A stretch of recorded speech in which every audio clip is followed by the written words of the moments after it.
కళ నువ్వు అలా నన్ను కవ్విస్తే ఎలా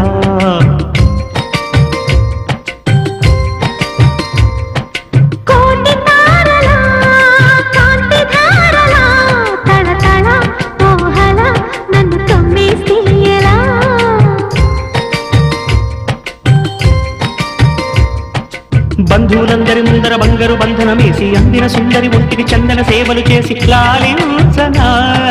రసలీలనా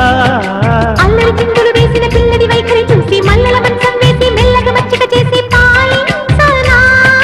మహారాణిలా మన కయ్యమంత చూసి కందిపోదా వెన్నెలా